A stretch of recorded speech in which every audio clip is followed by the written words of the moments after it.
¿Cómo le va? Les saludo con muchísimo gusto. Cuando una niña es agredida, cuando una mujer es violentada, cuando una mujer tiene sus hijos y no le dan la pensión alimenticia, cuando una mujer quiere trabajar pero no encuentra los espacios suficientes, incluso aquellas que están trabajando y no reciben el pago adecuado, ¿quién las atiende? ¿Quién las defiende? ¿Quién las ayuda? Y además, cuando ya existe ese marco jurídico, ¿cómo se aplica? ¿Hay las condiciones adecuadas? ¿Hay los resultados adecuados? Estamos en el Día de la Mujer, que son todos los días, en el mes de la mujer, que son todos los meses. Siempre es el tiempo de las mujeres. Estamos en Café con los Grandes sin Azúcar. Soy Miguel Ángel Rueda Ruiz.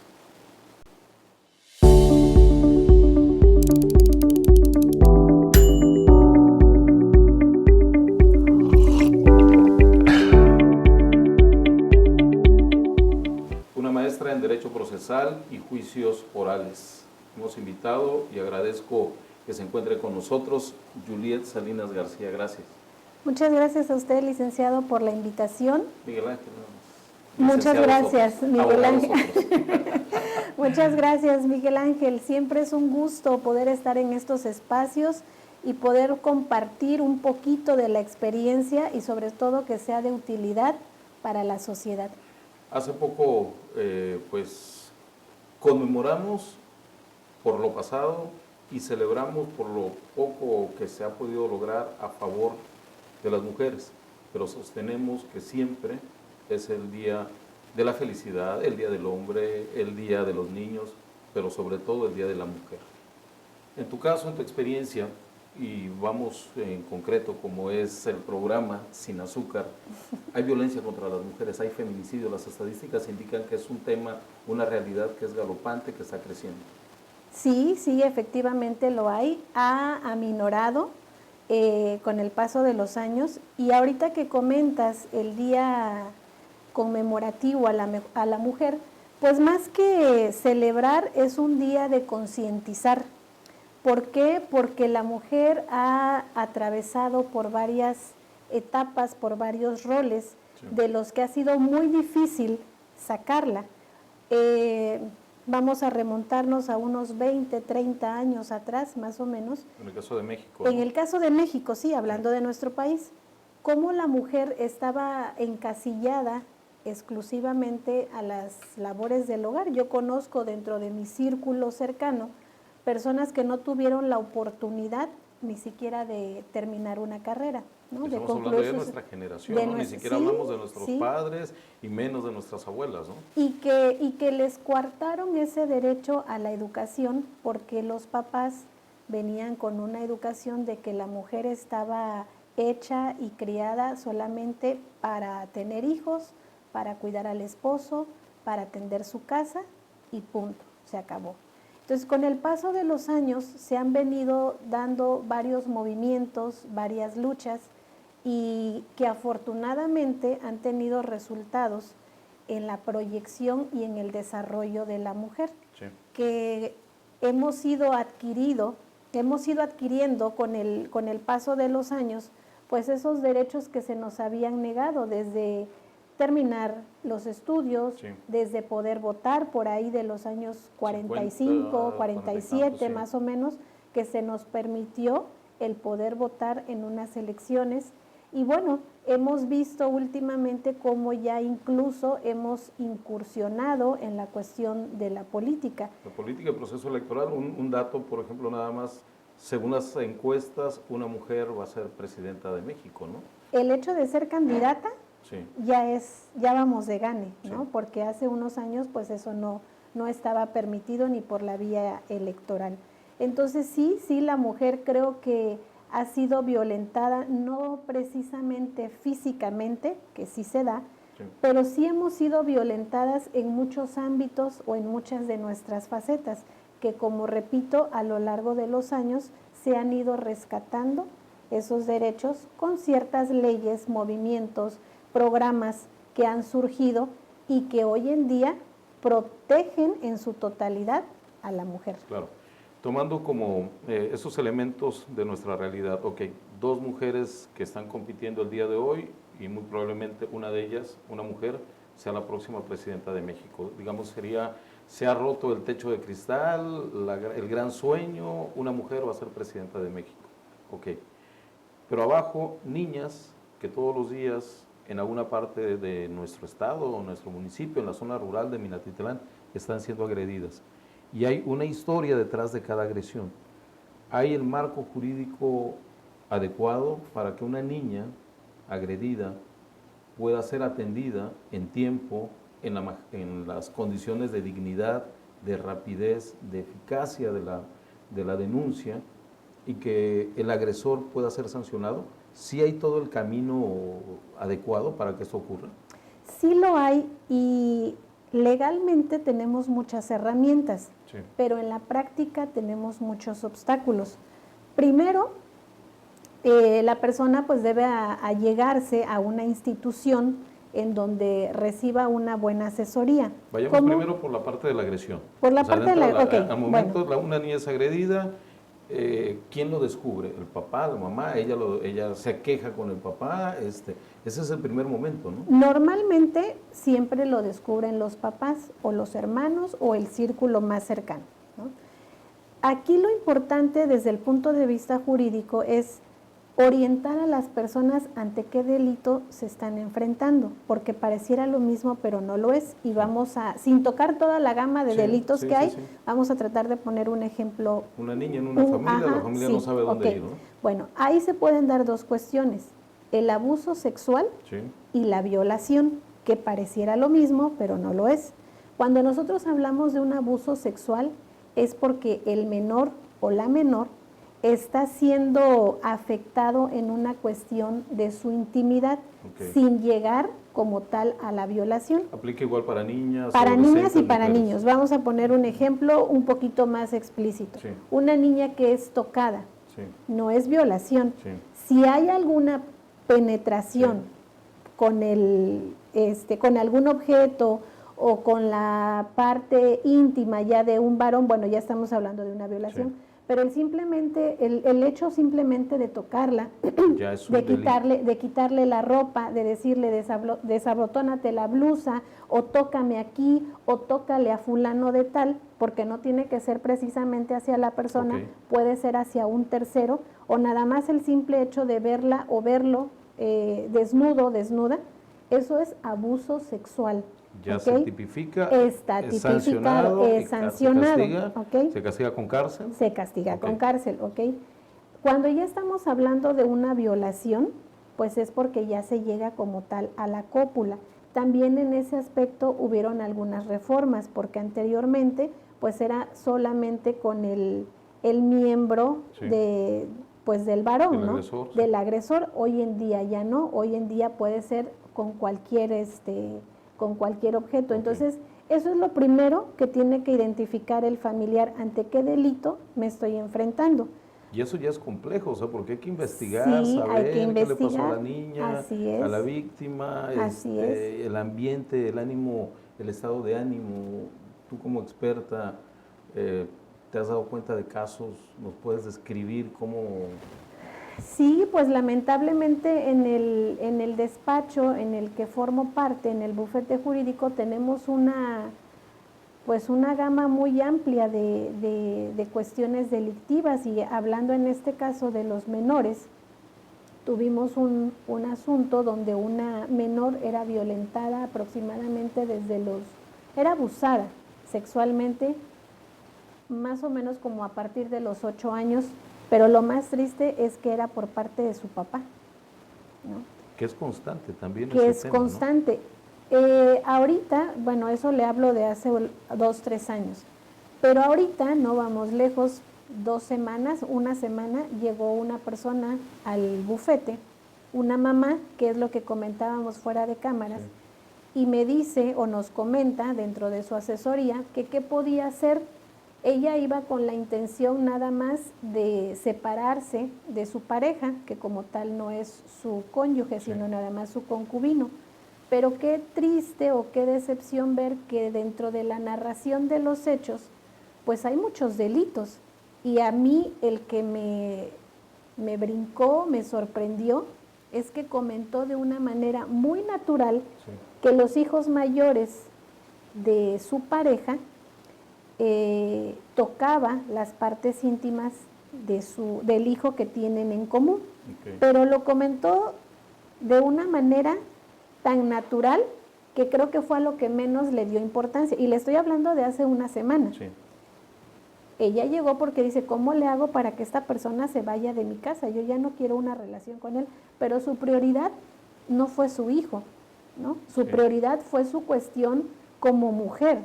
Es un cuadro que se vuelve cotidiano. Sí, que lo normalizamos, se normaliza. ¿no? Entonces yo le decía fuera de cámaras que cómo es posible que si yo tengo conocimiento de algo ilícito, no tome las herramientas necesarias. ¿Cuál es el temor que tenemos como mujeres, no? ¿Perder a la pareja o que el hijo vaya a ser señalado? O sea, ¿qué es en realidad lo que pasa por la mente de nosotros? Que priorizamos una cuestión de pareja anteponiéndolo a una cuestión de abuso sexual, porque eso que la señora describió fue un abuso sexual a su hijo y tristemente sigue pasando. Nosotros siempre agradecemos la confianza de los clientes que relatan los hechos, ¿no? Pero hay mucha gente que no tiene ese valor, ni siquiera de acudir a una asesoría como en el caso de esta persona, no lo hacen, claro. Se quedan callados y eso pues obviamente se va volviendo un patrón, ¿no? Porque el niño ve que su mamá no hizo nada, lo normalizó. Entonces, ¿qué dice el niño? Pues lo que me hace este pariente o el hijo mayor de su papá es normal. Claro, y este incidente que puede considerarse como tal, este hecho que se inscribe en estadísticas y que puede ser mínimo para toda pues la gama de violencia que hay en México, para unos es nada, pero para la víctima se convierte y es detonante para una vida, vamos, con ciertas características, ¿no? Sí, en este caso en específico, es un niño, si no mal recuerdo, que tiene 11 años de edad. Y ahorita, con tanta diversidad sexual que hay, pues incluso hasta le pudiera generar una confusión, sí.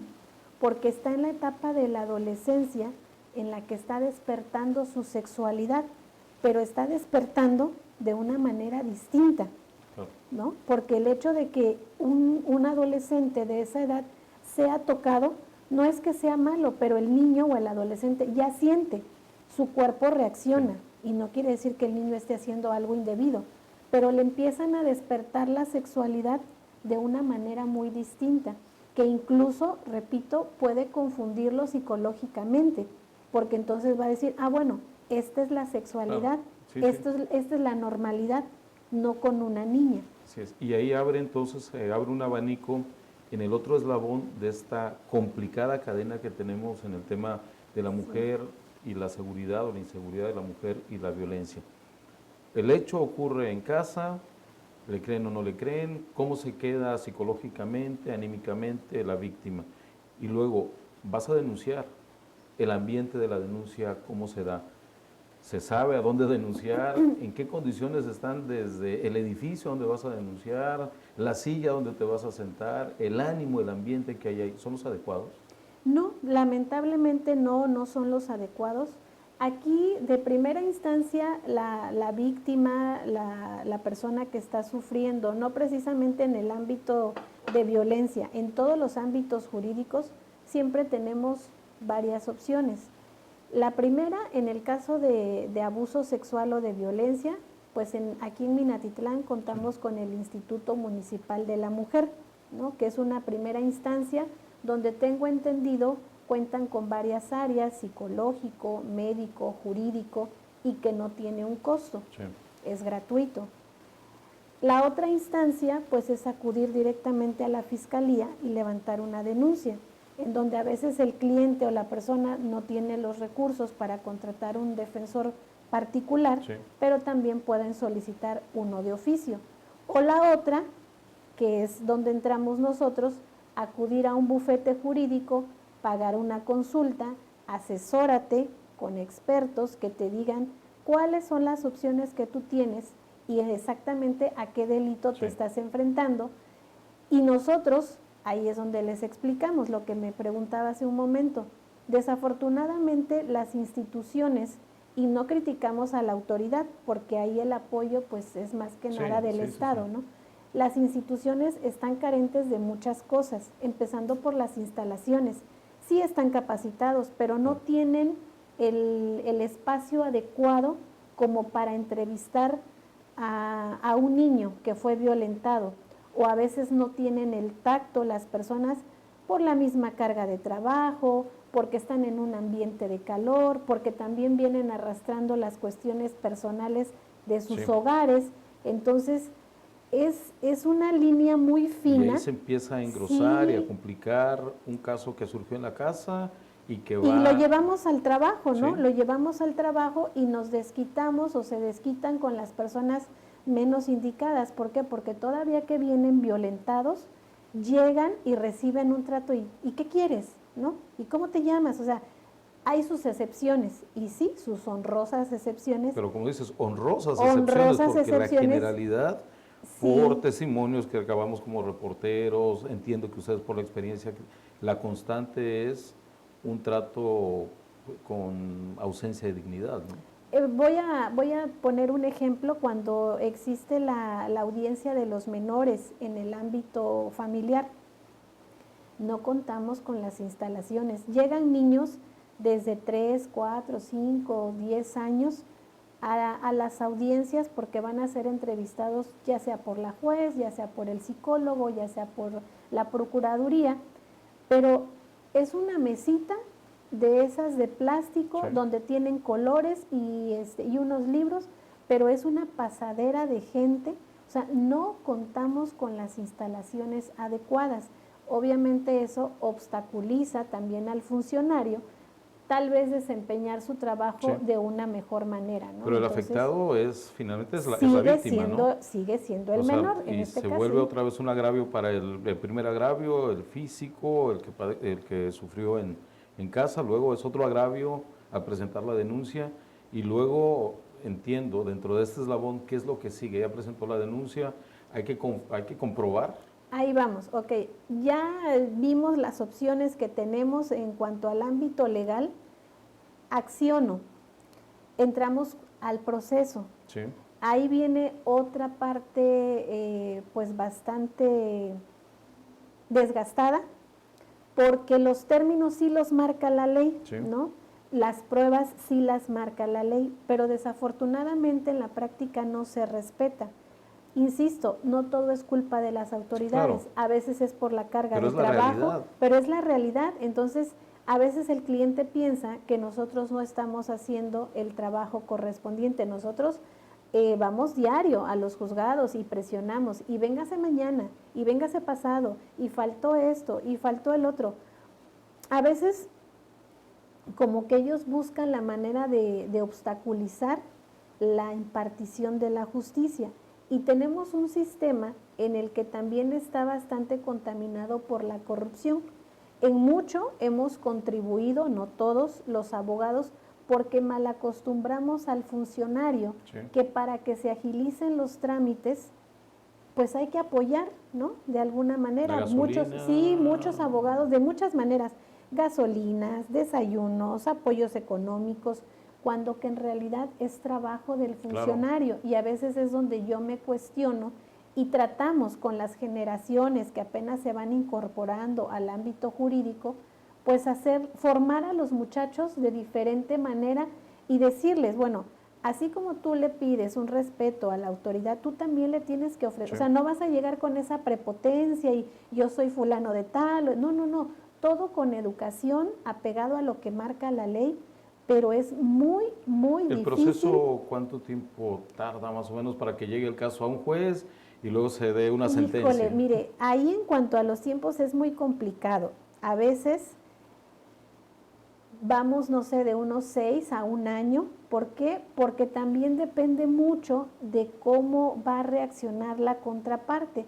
Claro. Hay abogados, hay compañeros, digo, yo respeto la forma de trabajo de cada quien, pero que dentro de sus estrategias, en lugar de buscar la solución, buscan atrasarlo, ¿no? Buscan retrasar, interponiendo recursos, negando a la persona que va a ser Le aplican la emplazada. aburridora, ¿no? Y Sí, saben que sí, al sí. final... Sí, entonces nos enfrentamos, la verdad, a muchas cosas que a veces está fuera de nuestro control. Entonces, mentirle al cliente, porque hay algunos compañeros, en un día te divorcio, en una semana te divorcio, no, es mentira. El cliente se merece la honestidad. ¿Cuál es la honestidad? Bueno, yo voy a tratar de sacar tu trabajo en el menor tiempo posible, pero hay cosas que están fuera de mi control. Yo pido, yo promociono, yo presento, pero el otro 50% le corresponde a las autoridades, ¿no? Entonces tenemos leyes que sí existen, sí, sí instituciones las hay, que están ahí, ahí, funcionarios que están ahí, así es. y obviamente hay una víctima. Pero la realidad es que el tiempo pasa, te aburres, te aplican la aburridora y este caso queda en impunidad al final. Queda en impunidad. Hay un alto porcentaje de impunidad también, ¿no? Sí, porque el cliente a veces se cansa, como dice usted, se desgasta. No, pues yo ya no puedo, tampoco podemos financiar nosotros todos los asuntos. Sí apoyamos, porque sí apoyamos al cliente hasta cierto punto, sí, pero hay cuestiones que implican viajes a otra ciudad, que implican peritajes, que implican estudios psicológicos. Entonces se sale de la cuestión económica, del promedio, sí, económico, y a veces dicen los clientes, no, pues no, yo ya no claro, no puedo, ya no quiero. Y esto se repite entonces en el caso de una niña que fue abusada en casa, hasta agresiones a mujeres, feminicidios incluso. ¿Esa es la constante? Pues la verdad hay de todo. Estamos en una sociedad que así como va evolucionando, también muchas áreas se van entorpeciendo o se van... burocratizando. Sí, sí, sí, porque tenemos de todo. O sea, la violencia no nada más es en cuanto a los menores. Sí. Decíamos al inicio del programa, la violencia también se da contra las mujeres ya mayores de edad. Y también ahí hay que explicarle a la sociedad, a las personas, que la violencia no solamente es física, porque muchos tienen la idea, no, pues es que no me golpeó. No, si no me dejó morado el ojo, sí, no existe, eso no es ¿no? violencia, no. Existen distintos tipos de violencia. Si podemos mencionar la violencia psicológica, podemos mencionar la violencia económica, podemos mencionar la violencia patrimonial, que va de la mano con la cuestión económica, y desde luego la violencia física. Existen programas que han implementado en algunas escuelas, en algunas instituciones. Creo que en el Instituto Municipal de la Mujer coincidí con la directora o con la psicóloga en otra plática, donde ahorita le están dando mucha difusión al violentómetro, sí, que es concientizar a todas las personas, no nada más a la mujer, sí, sí, sí, desde dónde empieza la violencia, ¿no? Desde que... el primer grado. El primer grado, agresión, así ¿no? es. Entonces, ese tipo de conductas nosotros las normalizamos y eso no es normal, eso claro, es violencia. Poníamos el ejemplo en esa ocasión de la violencia económica, y no nada más hacia la mujer, también hacia el varón. Digo, a lo mejor, como mencioné en esa ocasión, aquí en Veracruz no se da, en otros sí, estados, pero hay varones que no pueden disponer de su salario, que así como lo cobran, sí, lo entregan directo a la esposa, a la pareja. Pues yo sé que de petroleros que tienen, casi no hay casos, ¿verdad? No, por eso le digo, aquí en Veracruz eso no se da. Menos, ¿no? Entonces, eso por ejemplo, lo comentamos aquí ahorita y lo vemos como chiste, sí, pero es violencia. Claro. Porque ¿cómo es posible que el varón o la mujer no puedan disponer libremente de su salario? Que tengas que pedir permiso, oye, ¿me puedo comprar esto? Uh-huh. Oye, ¿puedo arreglar esto de la casa? Y se da en los dos, sí, tanto en el hombre como en la mujer. Entonces, eso es violencia, pero le digo, estamos tan acostumbrados a esos patrones de conducta que incluso hasta bromeamos con eso, pero sin saber que estamos enfrentando una violencia. Y en la parte ya del avance tecnológico, en el uso digital también, ¿no? A través de los móviles hay comportamientos también que ya están tipificados, ¿no? Así es. Fotografías, ahí los jóvenes parece que lo utilizan de manera constante, se normaliza, pero cae también en un delito, ¿no? Así es, ahí es donde entran las leyes que mencionábamos también fuera de cámara, Sí. la ley Olimpia. ¿Por qué?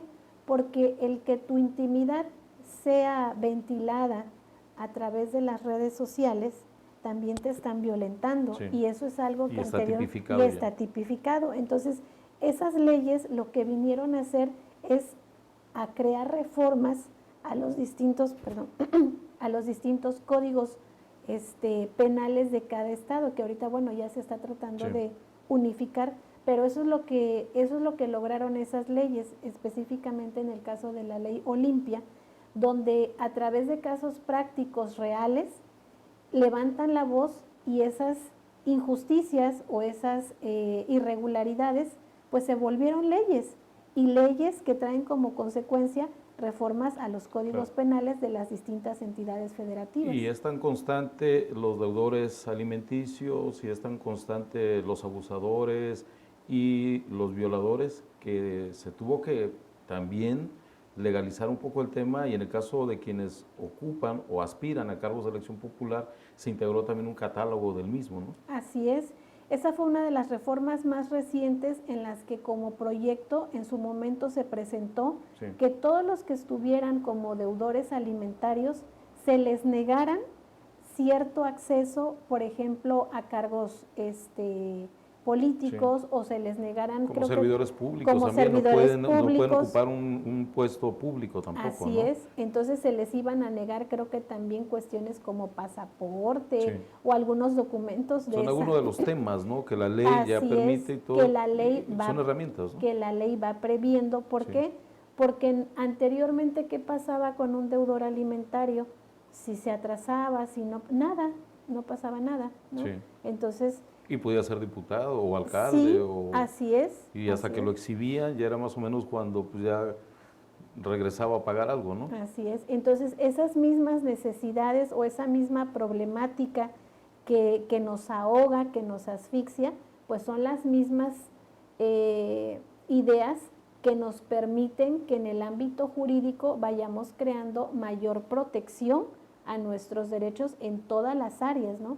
Como pareja, como menores, como adolescentes, como mujeres, como varones incluso. Claro. Por ejemplo, con los alumnos que a veces hacen su tesis, hay una cuestión de la violencia de género que lo tipifica el Código Penal del Estado de Veracruz, pero algo muy curioso, tipifican la violencia de género, pero Sí. nada más enfocado a la mujer, no al varón. Es el tema pendiente, ¿no? Ajá, esas son lagunas que todavía hay que atacar con jurisprudencias, con la doctrina, Sí.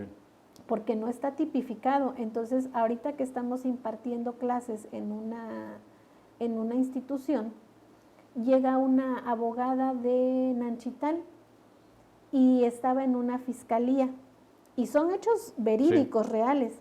Dice, maestra, dice, y llega un señor a levantar su denuncia por violencia, y los secretarios se empezaron a reír y no le dieron el servicio. O sea, ¿quién dice que un hombre no puede ser violentado? Aunque se entiende que la ley debe ser general, ¿no? Pero escuchaba yo también un argumento que utilizaba Gloria Marín, fue tesorera en Estados Unidos, del gobierno federal de Estados Unidos, se apellida Marín, que ella argumentaba que las leyes, en este caso, para poder defender a las mujeres, están en ese sentido porque son las que más lo necesitaban, ¿no? Porque hay muchos pendientes para poder emparejar el piso, cuando menos, y por eso estaban orientadas, ¿no? Pero pues llegará el momento, o hay que admitir también que hay una realidad en donde pues el tema no es de género, ¿no? Es de comportamiento. Lo que pasa es que si nos vamos al sentido literal de las palabras, género, no nada más tenemos uno. Sí. Está el género femenino, el género masculino, y ahorita se aplica más a las mujeres, ¿no? Ajá, pero siento, desde mi punto de vista, a lo mejor algunos no coincidan, mal aplicado, claro, porque hablar de género es hablar tanto del hombre como de la mujer. Cuando se habla de violencia política de género, a qué género te refieres, ¿no? Así es, ¿no? Sí. Y ahorita que existe pues esa diversidad de la comunidad LGTB, Sí. pues también es muy complicado. Entonces, a veces hay que pulir esos términos, hay que pulir esas palabras, precisamente para no crear nosotros mismos esas lagunas que nos generen indefensión Claro. ante la misma, Claro. ante el derecho, ¿no? Ante las normas jurídicas, que lo que buscan pues es protegernos, pero hay muchas cosas que todavía debemos Hay de pendientes. trabajar. Maestra Juliet Salinas García, vamos a cerrar por ahora este programa. Un mensaje, pues a propósito del tema de la mujer. Sí hay conmemoración, pero como hemos señalado aquí, hay algunos elementos que han ido aportándose para poder que esa vida pueda ser mejor. ¿Cuál sería tu mensaje final? Pues mi mensaje final sería sentirnos orgullosas de nuestros orígenes, de lo que somos y de que siempre se puede salir adelante, ¿no? Y no quedarnos calladas, porque a todos nos ha tocado enfrentar diferentes batallas. Entonces no culpemos a nadie. Yo no digo que sea fácil, pero utilicemos las herramientas tanto jurídicas como psicológicas para levantar la voz y para siempre sentirnos orgullosas de quiénes somos y de lo que somos. Muy bien. Nada más. Gracias, Juliet Salinas Gracias García. a ti. Pues gracias también a nombre de Eve Román, de Ceci González, de Mafer Mortera. Muy pronto estaremos en otro Café con los Grandes sin azúcar.